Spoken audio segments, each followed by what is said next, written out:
paling utama adalah kita harus tahu diri kita dulu. Kita ini pingin ngerti ada sifat jelek, ada sifat baik. Sebelum tahu itu kan kita harus sering-sering ngeraba diri kita, sering-sering tafakur. Kalau kita nggak pernah tafakur, nggak pernah ngeraba diri kita, nggak bakalan tahu. Lu bagaimana kita tahu? Seperti contoh kemarin saya contohkan, orang itu kalau penyakit dohir jasad, kita yang lebih dulu tahu. Begitu kita sakit gigi langsung, waduh sakit. Kita datang ke dokter, dokter pasti tanya, sakit nopo pak?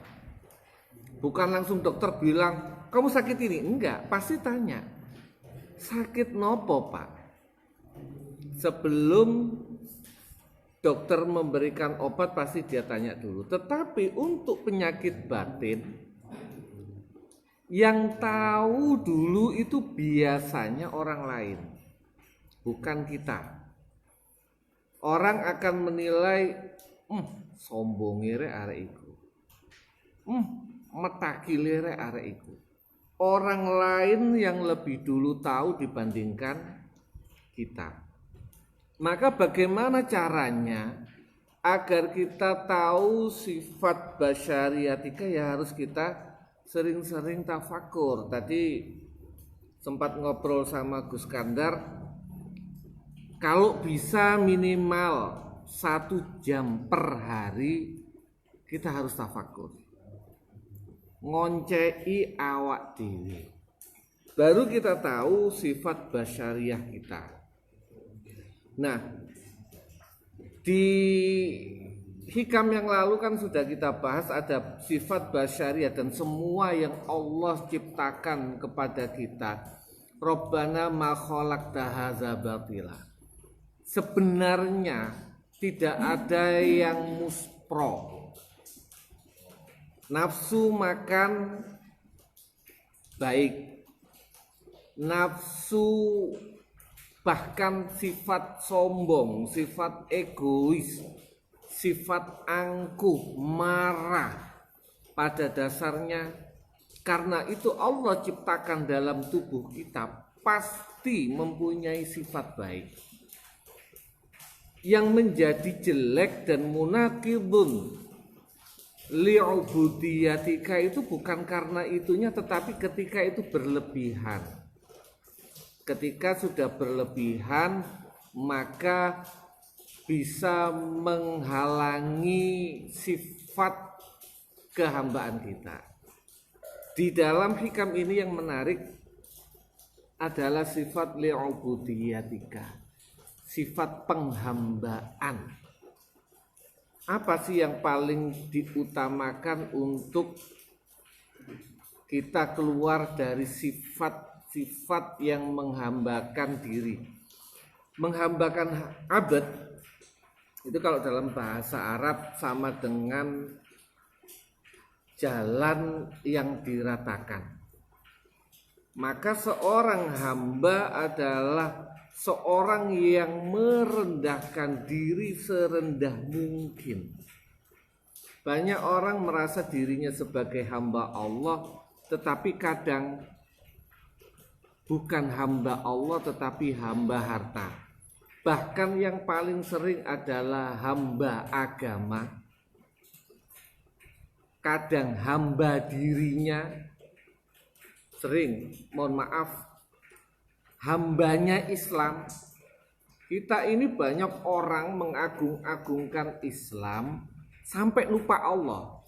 Jadi manusia itu terhijab dari Allah dengan Islam. Saat ini ngapunten. Banyak orang itu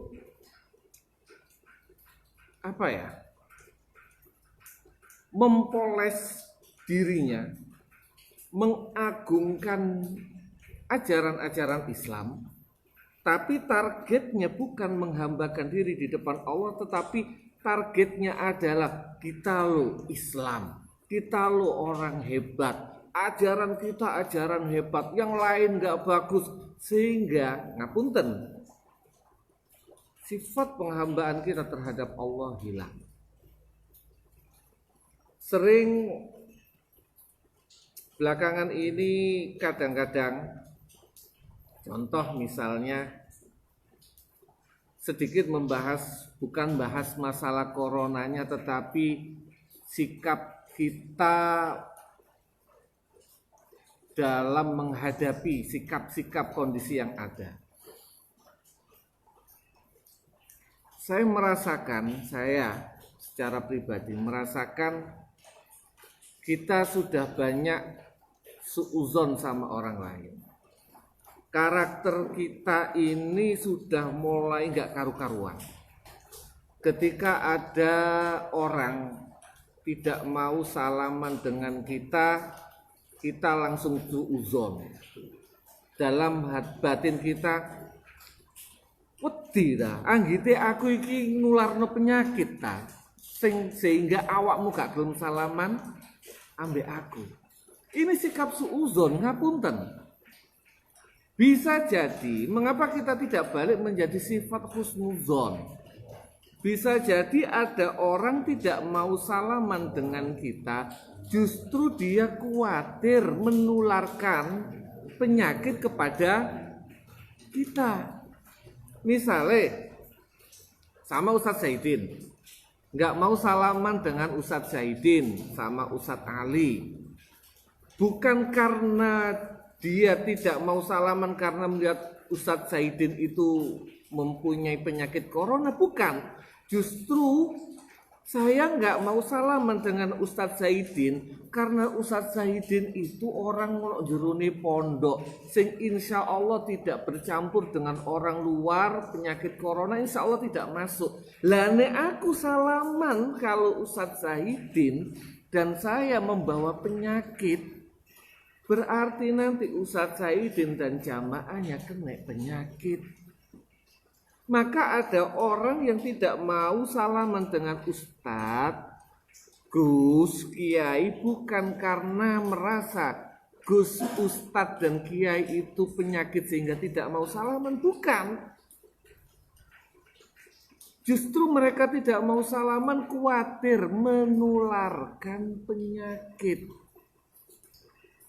Kita harus mulai, ayo kita berhusnuzon sama orang lain.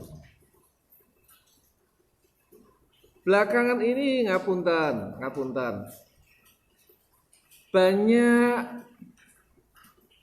orang mengkritisi kadang-kadang yang tidak terjadi tapi langsung gembar-gembor gak karu-karuan. Contoh misalnya, gembar-gembor ayo nang masjid, ayo. Mengapa masjid ditutup? Mengapa? Padahal kalau ditanya masjid nok ngarepmu ditutup ora? Kawasan Sidoarjo rata-rata kecuali Masjid Agung, rata-rata masjid ada. Enggak usah bengok-bengok sampai langsung nang masjid beres. Dungo nang masjid.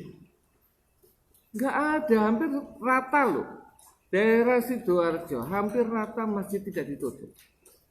Tapi sudah kumpur-kumpur, koyok-koyok dilarang nang masjid. Jadi ngapunten ya Allah, ayo ditandani hati kita.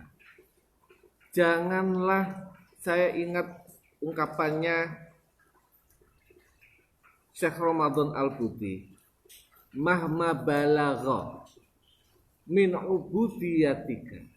ubudiyati, seorang hamba sampai sejauh manapun dia beribadah, terutama di musim-musim ibadah seperti ini Sa'ban, seperti Ramadan, sebanyak apapun dia ibadah, tetapi jika di dalam hatinya ada sifat benci, sifat dengki terhadap hamba-hamba yang lain, maka dikhawatirkan ibadahnya tidak diterima. Doanya tidak diterima karena ngapunten, ibadah yang dipersembahkan bukan dipersembahkan untuk Allah tetapi untuk dirinya sendiri. Seorang hamba, kalau kita perhatikan, seorang hamba itu beribadah murni karena Allah tanpa minta apa-apa. Itu hamba.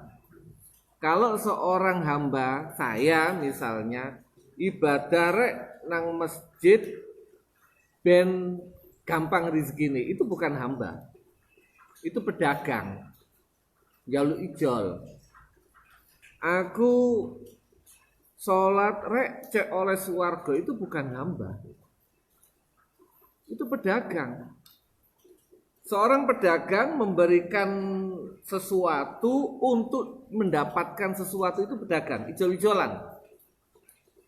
Tetapi seorang hamba agar mujiban linidai rabbika atau qoriban min hadrati rabb, agar kita dekat dengan di hadirat Allah Subhanahu wa taala, yaitu ketika kita beribadah murni karena Allah tanpa minta imbalan sama sekali.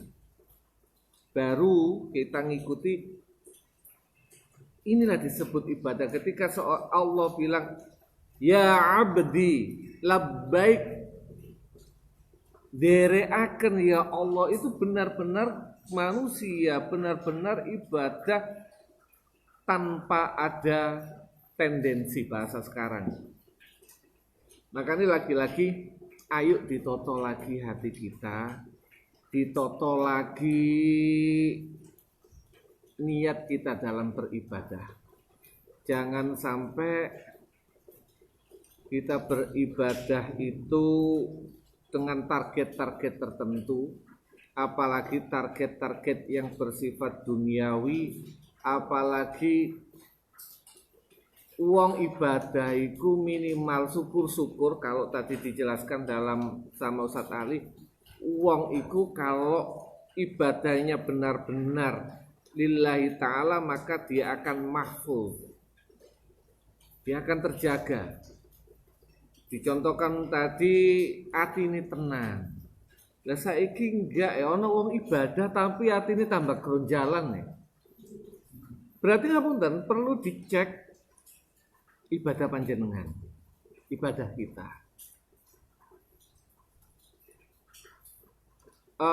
Kasus sekarang ini, ayo kita bareng-bareng renungi bahwasanya wabah kali ini saya yakin adalah anugerah dari Allah. Saya yakin anugerah dari Allah. Ada sebuah ungkapan yang menarik, adal man'u ainal ata. Dicegah itu akan kembali menjadi sebuah pemberian. Kita tidak diberi, bahkan mungkin logikanya kemarin kita ikut Istighosa Kubro online, sing donga para kiai. Apa gak diijabahi wong sing donga jutaan rek? Apa gak diijabahi? Toh buktinya, mungkin akan ada omong buktinya, setelah doa sekian ribu jutaan orang nisfu Sa'ban, corona masih ada.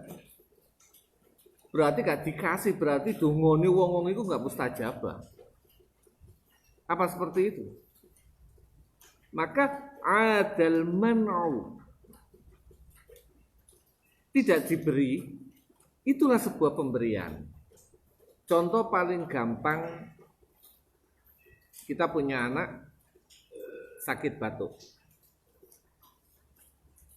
jaluk es, sampean paringin apa mboten? Mboten.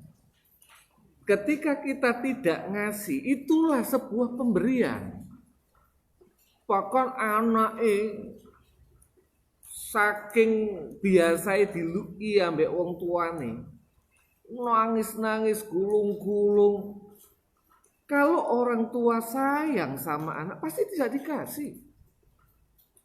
Begitu juga ngapunten, mungkin Saat ini doa para kiai, para aulia nangis-nangis, ya Allah singkirkan ini fa'anal ghala wal bala wal wabak, tetapi wabak terus terjadi. Bisa jadi inilah anugerah dari Allah. Ada saya sempat membaca sebuah tulisan, belakangan ini justru bumi itu sedang memperbaiki diri. Ketika sebagian besar manusia, penduduk bumi, pemerintah melaksanakan lockdown, bukan lockdown, bukan apalagi itu, lockdown, atau kalau bahasa kita PSBB, pembatasan sosial berskala besar. Mobil yang biasa mengeluarkan gas asap karbon monoksida dan karbon dioksida itu berkurang. Ketika itu berkurang, ternyata berdampak terhadap lingkungan sehingga nutup. Wallahu alam, yang jelas itu anugerah dari Allah. Cuma ya kadang-kadang ya kita harus banyak ngambil hikmahnya. Saya nggak tahu. Ayo kembali benar-benar ngoreksi diri kita sendiri, bukan ngoreksi orang lain. Ngerogo, ayo semua dirogo. Mudah-mudahan ini teguran dari Allah, ini peringatan dari Allah, dan membuat kita benar-benar menjadi hamba Allah yang diinginkan oleh Allah, bukan yang diinginkan oleh orang lain. Dari saya cukup sekian, nanti akan disempurnakan sama Gus Kandar. Gus, ngapunten, lockdown. Bun, assalamualaikum warahmatullahi wabarakatuh. Assalamualaikum warahmatullahi wabarakatuh. Bismillah, alhamdulillahirabbil alamin. Asyhadu an la ilaha illallah wahdahu la syarikalah wa asyhadu anna Muhammadan abduhu wa rasuluhu. Allahumma shalli wa sallim wa barik ala sayyidina Muhammadin wa ala alihi wa sahbihi. Alhamdulillah. Niki wae cong ya ngomong nyuwun teh udan recek-recek barang gopo mulih ano. Marilah kita bersama-sama menanamkan dalam jiwa kita ini adalah kalimat tauhid yang dengan benar. Sebab yang bisa menembus jaringan kehidupan ini adalah syajaratul yakin, pohon kehidupan keyakinan yang ada di dalam jiwa. Itu bacaan mari. Ini kalimat la ilaha illallah. Sampai digambarkan bahwa akarnya saja sampai menembus bumi sab yang ketujuh, dan tingginya menjulang ke langit ketujuh hingga sampai Sidratul Muntaha Allah Subhanahu wa Ta'ala. Sungguh para malaikat yang menempati kedudukan malaikatul muqarrab, manusia atau malaikat yang terdekat kepada Allah, yang disebut malaikatul iliyun, tempatnya kedudukan yang tertinggi, niki dilampaui Kanjeng Nabi. Mestine dirangaken Isra Mi'raj karo winane. Hanya manusia sejagat ini yang mampu melalui batas tempat malaikat mung Kanjeng Nabi Muhammad Rasulullah SAW. Mula-mula kali sampean kabeh niki termasuk alhamdulillah menjadi umat Rasulullah niki alhamdulillah. Sampai kula ingin sijine cerita. Ketika umat Muhammad digiring oleh Allah Subhanahu wa Ta'ala untuk memasuki surga, niki Nabi Musa menangis. Mengapa aku dulu tidak menjadi umat Muhammad? Ngoten Kanjeng Nabi. Karena apa? Melihat digiringnya umat Rasulullah lebih dahulu masuk surga. Mengapa dulu aku tidak menjadi umat Muhammad? Sampai kayak mati hebat. Hanya Rasulullah manusia yang paling dekat di sisi Allah Subhanahu wa Ta'ala. yang membawa illa li kalimatillah kalimat tauhid. Diibaratkan oleh Rasulullah akarnya menembus jaringan bumi sak yang 7, ujung daun yang terpucuk pun di depan Arsyul Alim. Ini kalimat ini. Kalimat inilah yang akan membedah kehidupan yang buntu kaya ngeten iki mboten iso. Tatkala ini memahami suatu makrifat, bingung kula kali sampean ketika mencapai tingkat tinggi. Temen dik ini bener banget. Bisa itu.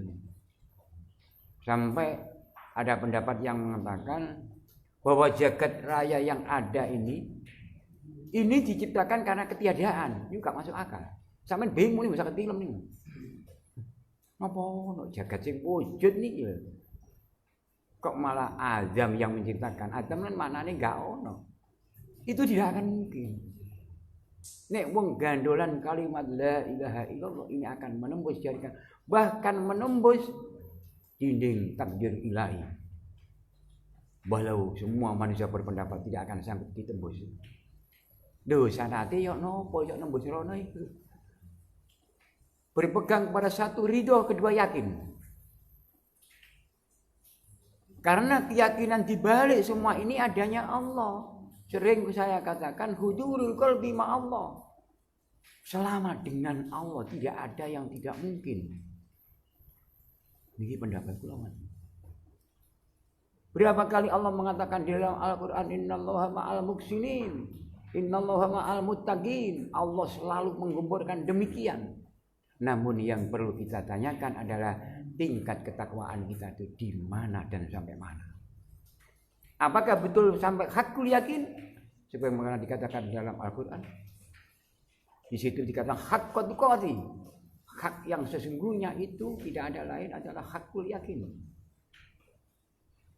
Mengani pula sama dalam pendapatnya Syekh Donald Al-Misri dia mengatakan aku bisa melihat Allah dengan Allah. Ini sampai ini. Dengan Allah. Billahi. Berarti saya tidak akan mungkin lihat Allah tanpa dengan Allah. Sampai guyonan itu yang segini. Kalau memang Allah memancarkan sinyalnya utuh ketika manusia mendirikan sholat.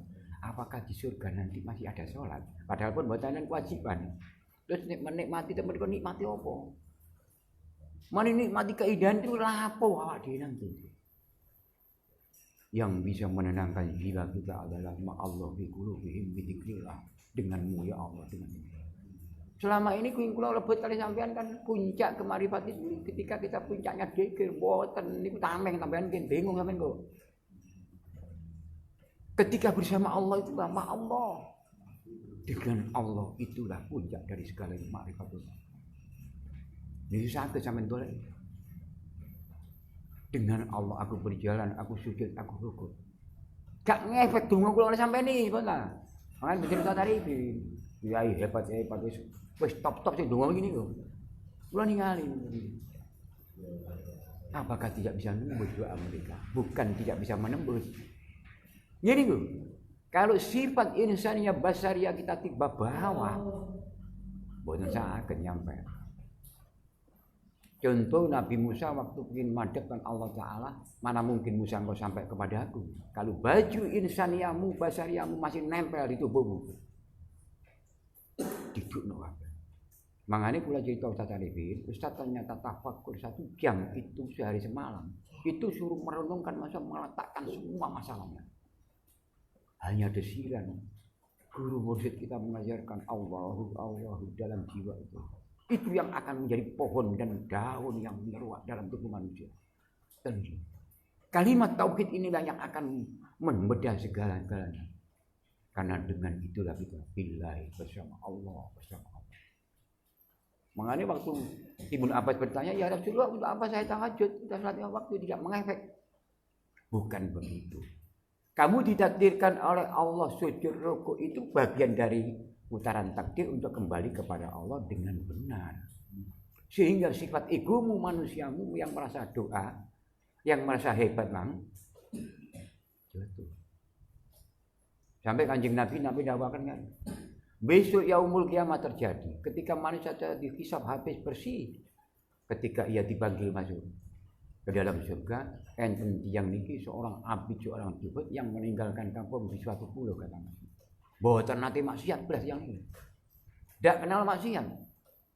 Siang malamnya adalah ubudiyah kepada Allah, mukhlasin, ikhlas pokoknya.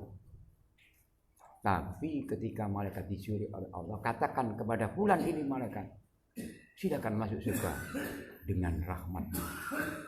Dia inolah. Fulan mlebu surga awakmu. Bebas.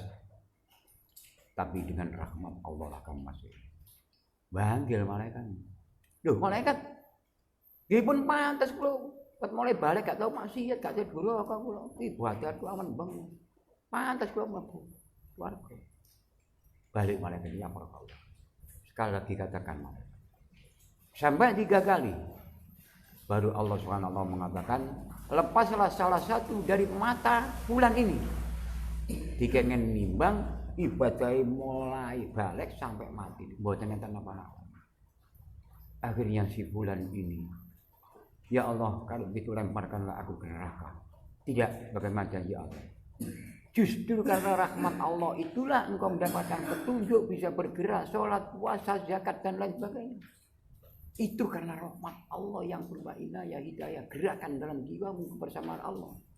Tetap kamu surga. Mengenai kalau ngomong. Walaupun itu wali aulia Allah. Walaupun itu seorang mursyid. Ibadahnya akan terjungkal bila dihadapkan dengan pengadilan ilahi. Ini sama ini. Ini Quran kan ya. Innal ladzina indahu rabbika la yastakbiru an ibadah. Orang-orang yang dekat di sisi Allah la yastakbiruna an ibadati. Dia tidak pernah menyombongkan dirinya ahlul ibadah. Ngerasa salah ibadah, seolah tidak tahu tepat. Wahyu subhanahu. Dan ia selalu bertasbih kepada Allah, walahu yasjudun, dan bersujud kepadanya. Sujudnya dengan Allah karena Allah. Tidak akan bangga-bangga. Lah kula kali sampeyan sik gopo njaluk. Terus remon pun njaluk grojale jadi tataripin kaken grojalan jero. Wis diakoni mawon. Tidak perlu kita menyalahkan orang lain, mari kita cerita. Seringlah kita merenung dan diam diri, merenung. Setelah kehidupan mari mati ingat tentang alam mahsyar. Kemudian dihisab, ditimbang berjalan di siratal mustaqim ya Allah. Apakah kita termasuk golongan ahlul nar? Nek kepingin jadi golongan ahlullah, ya ayo. Ikhlas iku wangil banget. Nek gak dibawa maksa nih, tau apa. Kupu kula kali sampai niki fadilah amalan. Wis ngoten mawon. Aku nek maca ngene oleh apa? Oleh pira? Engko cek laris cek mengik niki jane nek kanggone wong-wong kehidupan tauhid itu bertentangan berat. Lah ngoten. Nah apa enggak boleh? Ya boleh, mudah-mudahan bagian kita adalah itu hanya sekedar wasilah perjalanan menuju ma'rifatul Rabb. Sebab percuma sampai mungkin kembali dengan pangeran tanpa sampai tutup puncaknya dengan Allah. Gak gunane kata kula sampeyan. Inilah jeritan tangisan orang-orang yang menuju ketakwaan yang sungguhnya pada Allah. Takut ia ditinggalkan oleh Allah. Takut ia kepada selain Allah berbuat musyrik, berbuat maksiat dia. Padahal yang dituntut adalah haqqatul. Keyakinan yang benar kepada Allah itu tidak mudah. Oleh bila pancet kini melarat ae lak ngoten.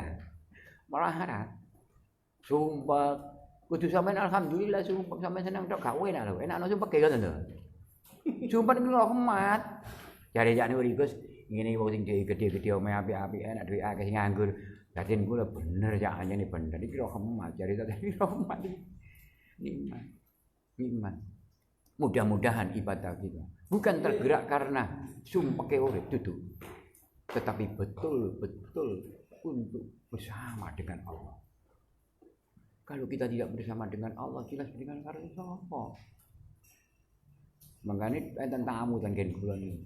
Waduh iki kate kiamat ya akhir kiamat. Kau usah bahas kiamat. Bendino nek sampeyan iki lali karo pangeran. Cara wong sufi ku kiamat. Kiamat niku. Sampeyan iki gak eling teng pangeran, mesti eling makhluk. Tanpa mboten maksiat. Yang Allah tidak mau diduakan. Gak gelem Gusti Allah dipayu. Mboten pun. Dari sinilah kita. Bertahun-tahun Ustaz Arifin, Ustaz Ali, Ustaz Saidin menggembleng tauhid kita niku. Menguatkan jiwa kita tentang tauhid kepada Allah Subhanahu wa taala. Mboten sampe tinggal pengajian di TV. Saya bahas tauhid. Biyen lha bukan bahas tauhid. Biyen bahas apa? Mulai orang berlarian ke sana karena tidak ada yang sanggup membedah masalah ini, membereskan urusan ini. Kembalikan diilali kami. Kalimat yang tinggi tetap tinggi di hadapan Allah Ta'ala. Hujamkan dalam rohaninya. Kata Imam Al-Ghazali, kalbu iku ya rohmu kuwi. Sing sanggup nyampe di hadapan Allah hanya ruh itu akan sanggup. Ruh tingkatannya yang paling tinggi di sisi Allah. Niku sampean eling-eling fitro manusia. Fitro kehidupan.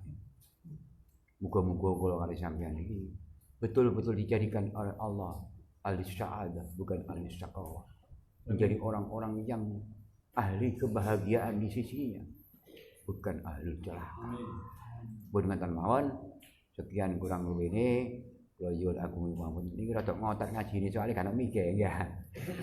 Assalamualaikum warahmatullahi wabarakatuh. Waalaikumsalam warahmatullahi.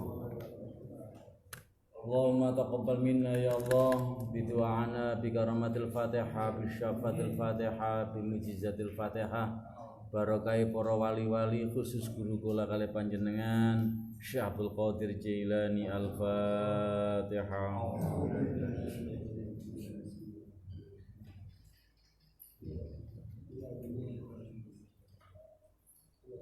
Jamaah yang dirahmati oleh Allah, ini sedikit untuk bekal ketika saya dikasih cerita sama orang tua saya almarhum ketika masih ngaji di Yai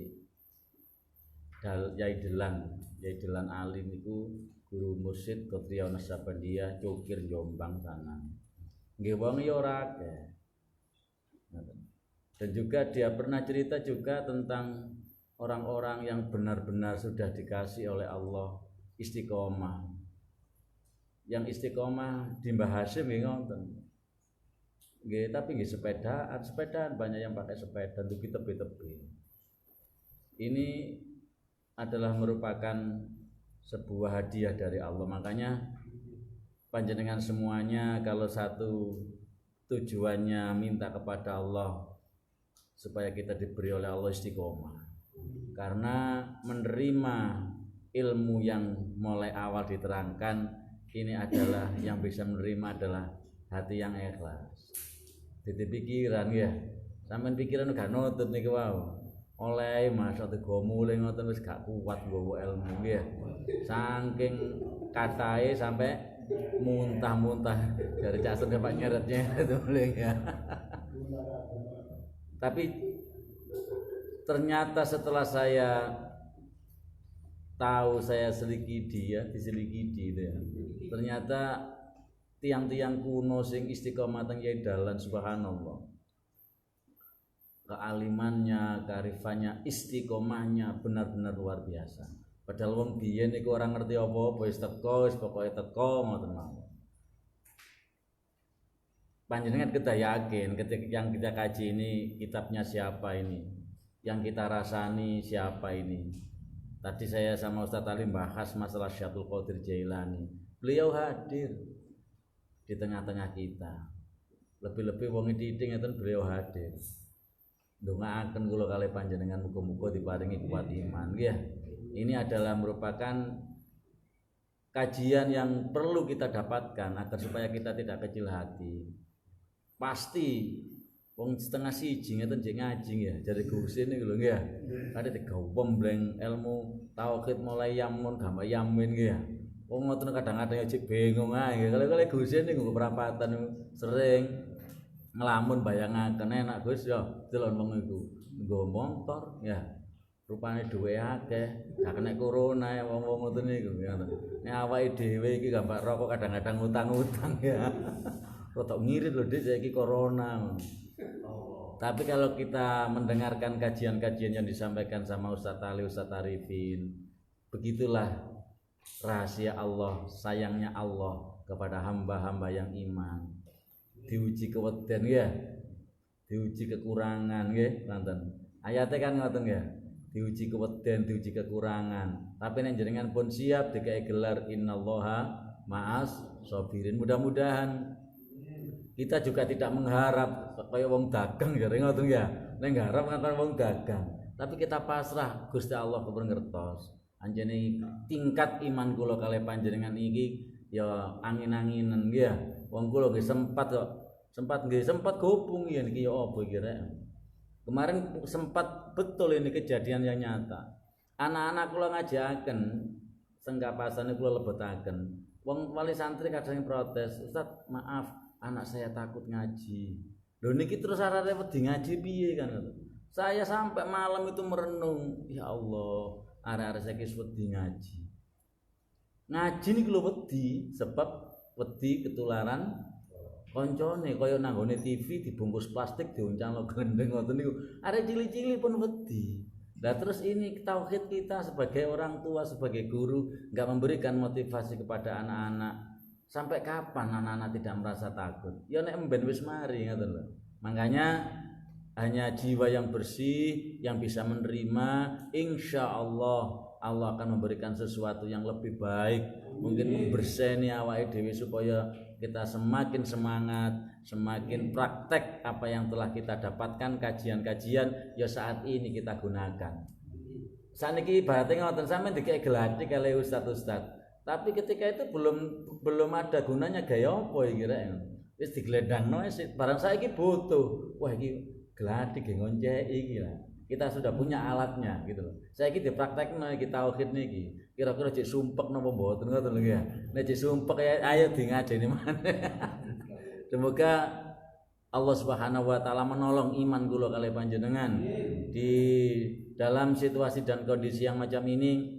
Hanya satu hikmah apa yang telah kami dapatkan, wis sing penting awake dhewe wis nganut karo Allah. Gak mungkin Allah nyiksa hambane. Gak mungkin Allah akan memberikan kesengsaraan hambanya yang beriman. Kita yakin hamba yang beriman pasti ditolong oleh Allah. Setuju ya? Insyaallah. Al-Fatihah. A'udzu billahi minasyaitonir rajim. Bismillahirrahmanirrahim. Allahumma shalli wa sallim ala sayyidina Muhammad wa ala sayyidina Muhammad. Alhamdulillahirabbil alamin. Allahumma shalli ala sayyidina Muhammad salatan tunjina biha min jami'il ahli wal afat wa taqdilana biha jami'al hajat wa tudhhiruna biha min jami'is sayiat tarfa'una biha 'indaka 'alad darajat wa tuballighuna biha qasful ghayat min jami'il khairatil hayati wa ba'dal mamat. Innal ladzina yubayyi'unaka innama yubayyi'una Allah yadullahi fawqa aydihim wa man nakatha fa innama yankuth ala nafsihi wa man 'afa bima ahdallahi fa syadidun 'azima. Rabbana iftah bainana wa bain qaumina bil haqq wa anta khairul fatihin. Rabbana anzilna munzalan mubarakan wa anta khairul munzilin wa atasimu bi hablillah. Rabbana atina fid dunya hasanah wa fil akhirati hasanah wa qina adzabannar. Wassallallahu ala sayyidina Muhammad alhamdulillahi rabbil alamin. Bisirril Fatihah.